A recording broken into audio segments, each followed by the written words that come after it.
Okay, let's just dive right into this explainer of Dr. Devon Price's radically eye-opening work. We're going to completely dismantle that heavy cultural guilt we all seem to carry about not doing enough. Seriously, today we are completely redefining what exhaustion actually means and looking at why literally everything you've been taught about hard work and productivity might just be entirely backwards.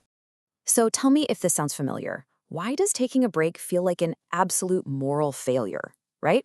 If you're a burnt-out professional or a stressed-out overachiever, just hitting the pause button probably makes you feel incredibly guilty.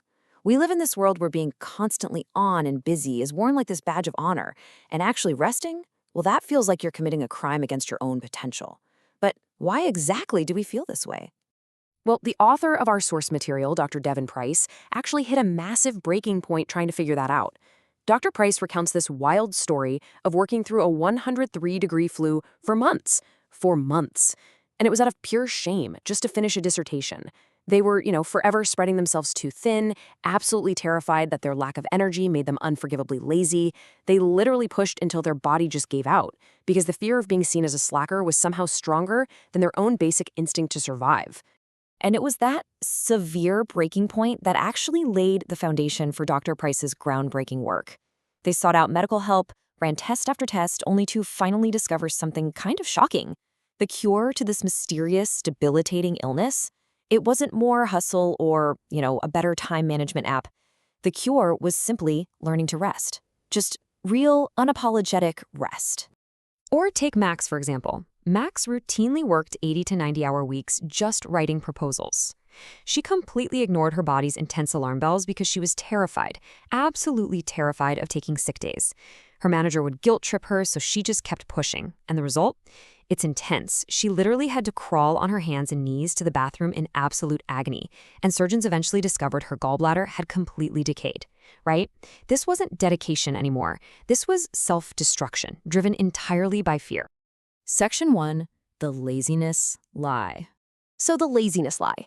It's this toxic belief system that tells us hard work is inherently morally superior to relaxation, and that unproductive people somehow have less innate human value. Seeing it defined this starkly, it kind of creates this empathetic us versus the culture dynamic, doesn't it? It completely validates your struggle because it proves that the immense pressure you're feeling, it's not just in your head. It's a systemic societal lie specifically designed to keep you running endlessly on a treadmill. The crucial thing here is breaking down its 3 core tenets. Number 1, that your worth is exactly equal to your productivity. Number 2, that you cannot trust your own feelings or your own limits. Like if you're tired, you're just being weak, right? And number 3, there's always more you could be doing. This lie is insidious because it constantly moves the goalposts, so we never ever feel like we've achieved quite enough to finally deserve a break. 380. Just let that number sink in. That is how many hours Michael, a bartender featured in the source, worked in a single month. To put that into perspective for you, a standard full-time 9-to-5 job is about 160 hours. Michael worked so insanely hard, he actually threw up blood from the stress. And get this, during the pandemic lockdown, he even tried to open a highly dangerous, illegal speakeasy just to avoid stopping. He was absolutely terrified of what would happen if he finally just stood still. Section 2. Origins of the Lie. The word lazy was weaponized super early on. Let's look at the timeline. Back in the 1540s, Puritans linked hard work directly to divine salvation. Basically, if you were idle, you were damned. Then, during the colonial era, enslavers used a twisted version of this exact logic to force productivity from enslaved populations, framing any kind of resistance as a mental defect. By the Industrial Revolution, wealthy factory owners were literally framing leisure time among the working class as a crime that would lead to societal ruin. And today, that translates directly into what we know as modern hustle culture.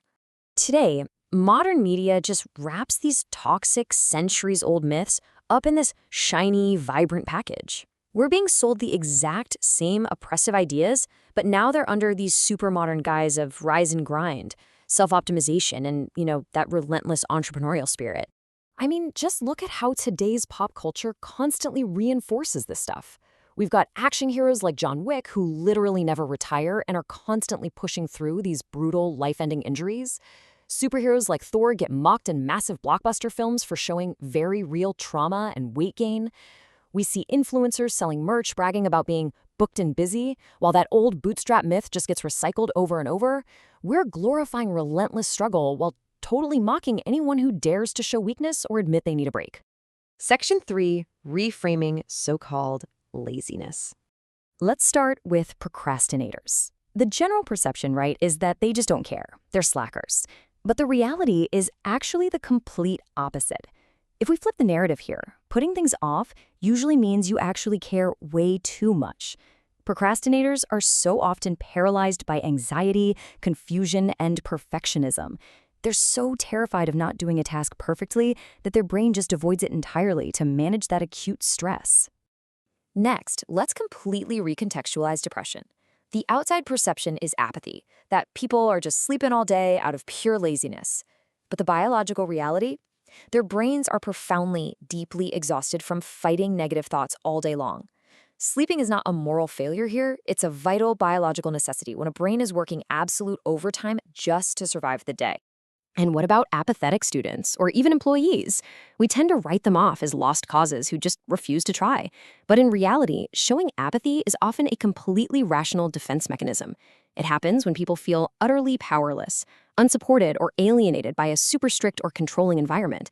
Psychologists actually call this learned helplessness.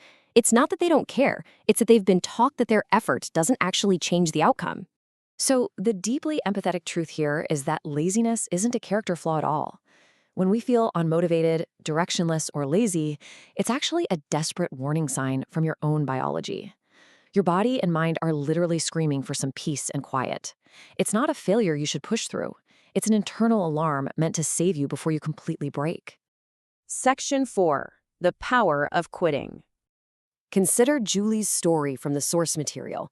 She was an absolute nonprofit powerhouse, managing this incredible workload, a huge staff, giant budgets, all while raising a kid. But when her husband faced a severe bipolar crisis, something had to give. Instead of pushing even harder to somehow have it all, Julie made a huge move. She quit her prestigious job, moved out of state, and embraced a radically slower life just to save her family from a complete breakdown. Julie actually went and got a tattoo on her arm that says surrender. Now, her mother viewed it as this sign of weakness, giving up, right? But it actually symbolizes immense strength. Acknowledging your limits is not a weakness. Giving up toxic obligations creates this vital emotional space. Saying no actively protects your health. Actually surrendering to reality takes constant attention, balance, and incredible courage to just reject society's endless, unrealistic demands. Which brings us to the final, incredibly liberating reality. Let's redefine it once and for all. Laziness is not a moral failing. It is a highly evolved, dynamic warning system.